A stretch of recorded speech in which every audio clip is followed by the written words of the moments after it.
Les mauvaises herbes. Un homme avance difficilement dans la neige. Ses pas sont lourds.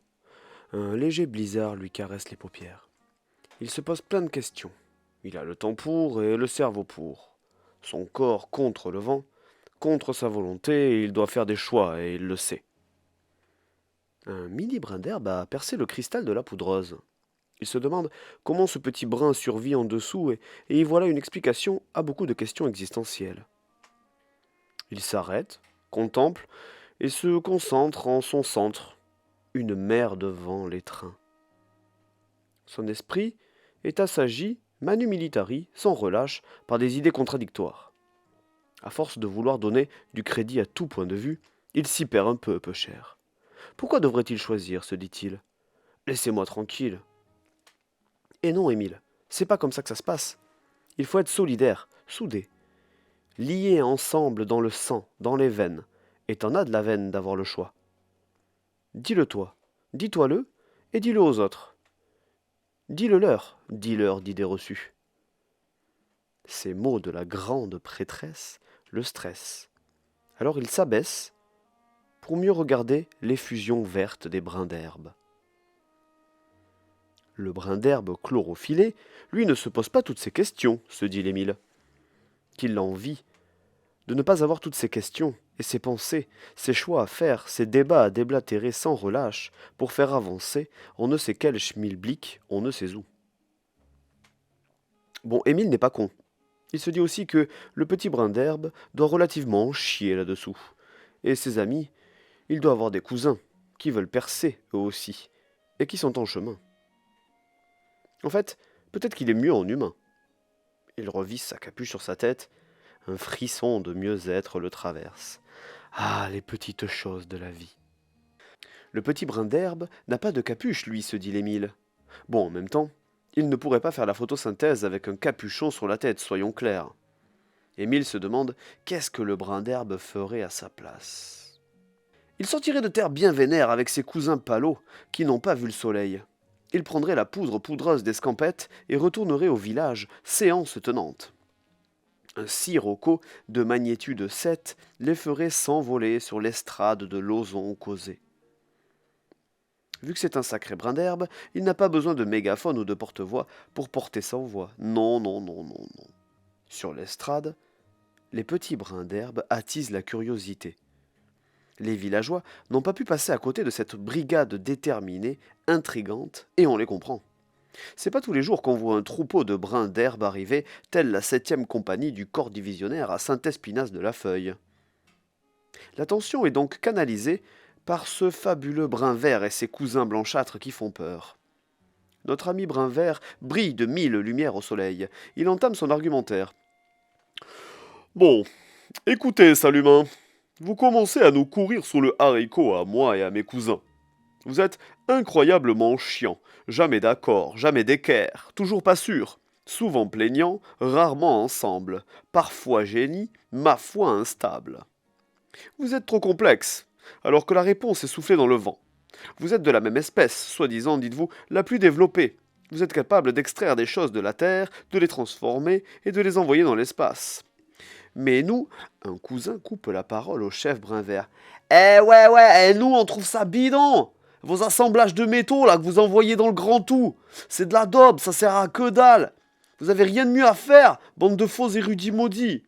Nous les bruns verts, on est juste, on fait, c'est pourtant simple quoi. Vous me foutez les glandules en pendule. J'aimerais vous... Chef brun vert reprend le flambeau. Oui, certes, cousin d'herbe pâle. Ces êtres sont tenaces dans leur aveuglement. Votre néocortex vous soumet. Vous pensez que cette évolution de votre cervelet qui a fait naître un front affreux et qui vous confère de belles fioles fières vous rend si spéciaux, supérieurs et divins. Mais c'est l'inverse. Il vous... Un cousin plus blanc encore que les autres intervint et coupe grand sage vert. Ouais, je l'ai surcérébré. Non, mais c'est une blague ou quoi? Vous avez tout sans rien avoir. Vous pouvez tout, mais vous faites rien. Vous pourriez optimiser le vivant à volo, voler avec le vent frais, vanter la beauté pure de la nature, et vous cracher dans la soupière. Vous vous crachez dans votre propre évolution. Non mais c'est pas possible d'être aussi cloche, mais qu'est-ce qui sonne pas rond chez vous? Je vais vous dire, vous n'êtes que des... Grand chef brun vert récupère le mic. Merci, merci, cousin plus pâle. Ce que cette herbe voulait dire, c'est que de toute évidence, il y a quelque chose qui tourne à rebrousse-poil là-dedans. Nous pensons, moi et ma tribu végétale, que vous avez un handicap, certainement cérébral, un serre-tête qui vous empêche de voir les pêches mûres et juteuses en face de vos groins. Appelez-le égo, vanité, utilisez tous vos mots compliqués si ça vous sied, mais de toute évidence, il vous faut vous reconnecter avec la vibration, avec le grand tout. C'est si facile, tout est là, là-bas et ici à la fois. Foi de brin vert, il vous suffit juste de canaliser vos envies de plus, vos ennuis de mieux, vous rassembler pour vous ressembler et faire que vos différences vous nourrissent. Nourris par le pourri et le cycle de la vie, de votre vie. Vivez et voltigez vraiment, il en va de votre survie. Les humains, qui n'avaient maudit, écarquillaient leurs mirettes. Ce spectacle ahurissant, tenu par une famille chien-dent, bien qu'inopinée, les avait chamboulés. Une femme aux cheveux longs devant et court derrière s'avança. Elle tenait en main un bâton avec au bout des calebasses emplumées. Certainement la plus enracinée du village, se dit le chef brun vert. Elle prit la parole après maintes borborigmes. Un café noir et boule de suie. Vous, petite créature végétale, animée de magie maligne, vous ne pouvez palper la subtilité d'un esprit humain. Vous n'avez point de but élaboré, point de destin subtil, point d'horizon à définir. Vous vous contentez d'exister, d'accomplir votre destinée toute tracée, transperçant la neige afin de vous développer, de coloniser notre espace spacieux sans l'ombre d'une évolution transcendantale. Nous avons été choisis pour changer le monde, nous les humains, le transformer, le transfigurer la face de la voûte céleste. Nous n'avons pas choisi d'être ainsi. Nous devons accomplir l'accomplissable, et cela pas le choix nous avons. Une autre villageoise, de très grande taille, ose esquisser quelques mots. Grande prêtresse, permettez-moi une tirade. En écoutant cette famille très familière, j'ai ressenti dans mes sens que leurs paroles n'étaient pas si sales. Pour ma part, je trouve important que nous nous questionnâmes sur nos agissements avilissants. Pourquoi nous développer ainsi? Pourquoi tronquer des troncs d'arbres? Pourquoi vendre au lieu de donner? Pourquoi voir le voisin venimeux? Pourquoi accumuler écus et millets? Pourquoi suivre vos directives alors qu'il y a peut-être autre sentier sans sang versé? La sorcière mal-aimée fulminait.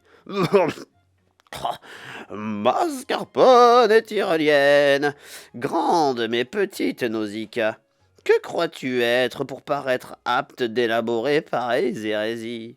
Nous n'avons point le choix de nous développer. Là est le propre de notre espèce.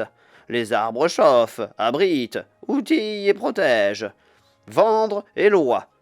Donner, c'est perdre. C'est les voisins qui ont commencé la guerre il y a de cela 17 545 lunes. Et l'accumulation sert à l'émancipation d'une existence fade et frêle. Chef herbacé reprit le flambeau. Que dites-vous? Dit Lapidos d'espoir, mais que nini?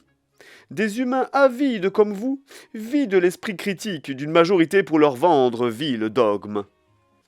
Vous profitez de fausses connaissances, orateur radical et convaincant. Vous hypnotisez le peuple avec des mantras mensongers, les vendant pour argent comptant. Le plus épais des cousins Blanc-bec coupa net notre super brun. Et toi, avec tes cheveux longs devant et courts derrière, là, déjà t'y vois que chi. La lumière passe pas, c'est pas possible, poupée vaudou. Ton âme, elle est assombrie par la quête du pouvoir. Pour voir, il faut laisser passer les rayons ensoleillés. Ils te tireront les vers du nez et verte tu renaîtras. Tu es possédé par l'envie de posséder. Moi et tous mes cousins, on a juste envie de te dire d'aller te faire... Le chef brun de paille fraîche reprit. Oui, oui, on a compris. Pardonnez, humain, le franc parlait de notre espèce, mais on a les boules. La prêtresse avait entamé des rotations rotatives menaçantes avec son bâton calebassé. Philharmonie et manivelle, vous pensez pouvoir et avoir un quelconque impact. Mais quel comble! Vous êtes insignifiant, inférieur de forme et déformé dans votre diction. Vous allez... Un petit homme à voix grave et grave chaud la stoppa. Je ne suis pas d'accord avec vous, Viviane. Un frisson et des murmures traversa l'assemblée humaine à l'évocation du prénom. Personne n'appelait plus la grande prêtresse par son prénom depuis 8548 lunes. Viviane avait un œil révulsé de rage, et elle intervient. Mirage et tourne-disque, costume appelé ainsi maintenant. Tu sais fort bien que c'est prohibé depuis ma canonisation. Je vais... Un cousin minuscule blanc, presque transparent, envoya. Eh, vas-y, ferme ta gueule, la Maminova. Laisse donc parler le petit homme. Le petit homme, qui, malgré son assurance, avait commencé à douter face à la vivacité de Viviane, reprit donc. Oui, vous, prêtresse, nous dictez nos conduites à tenir, mais ce petit brin herbacé m'ont ouvert les yeux. Je pense que nous pouvons vivre en paix, libres en vrai, ne pas suivre sans mais. Nous nous perdons dans des considérations sidérantes. Argent, guerre, pouvoir, possession nous amènent à la perdition.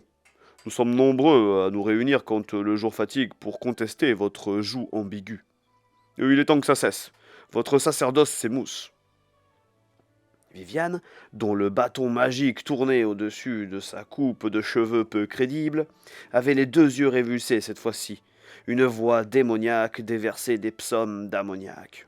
Elle s'était élevée à 3,50 m au-dessus du sol. Les calebasses vibraient et changeaient de couleur au rythme des incantations. Elle se tourna vers les brins verts. La foule, qui savait ce qui allait se passer, frémissait. Pleuraient déjà les brins d'herbe magique, mais personne ne moufta, par peur d'être les prochains à recevoir le courroux. Les cheveux de Viviane, la prêtresse, volaient dans le vent, laissant paraître son visage déformé par la sorcellerie. Le bâton tourna de plus en plus vite, et il s'arrêta alors pointé sur la pauvre famille d'herbes. Viviane sourit de ses dents noircies par sa noirceur. Elle scanda alors la formule finale pour faire jaillir son pouvoir. Les brins d'herbe, eux, pendant tout ce temps, nullement impressionnés, s'étaient rapprochés les uns des autres, créant une petite motte harmonieuse. Ils chantaient en langue herbique. La motte ondulait et se condensait. Quand le sort de la sorcière s'abattit sur notre motte rebelle, le jet de lumière rouge, maléfique, tourna autour des résistants, tourna de plus en plus vite et repartit en direction de la prêtresse. Elle, il n'eut le temps de s'apercevoir de la conjuration. Flac fut le bruit qui claqua. Un petit Shetland retomba à l'endroit où Viviane décolla. Il partit au triple galop dans les plaines enneigées. La populace, qui depuis le départ hallucinait copieux, regarda l'équidé au loin. Leur regard se posa alors sur les herbes qui avaient rompu leur formation serrée. Grand chef vert leur dit alors. Vous voilà maintenant libérés de l'emprise prédatrice de cette prédicatrice. Cherchez dans le fin fond ce qui finalement finira par vous submerger. Détricotez le fil de vos pensées alambiquées. Nous sommes un tout. Tout est vous et tout est nous. Reconnectez-vous avec votre nature profonde. Vous êtes mature, vous êtes nature, pure et sans détour. Que le vent, le soleil et l'eau vous guident vers vous-même. Le vent qui forcit sortit Émile de sa rêverie. Il ne savait où il était. Son regard fut alors attiré par une motte d'herbe qui fièrement surplombait la neige. Une larme glacée glissa le long de sa joue. Il caressa la motte d'herbe, douce et coupante à la fois. Il les remercia de leur détermination. Il fit demi-tour et s'en alla en direction de son village de Saint-Espinasse de la Feuille, allant, de ce pas, péter la gueule à Viviane.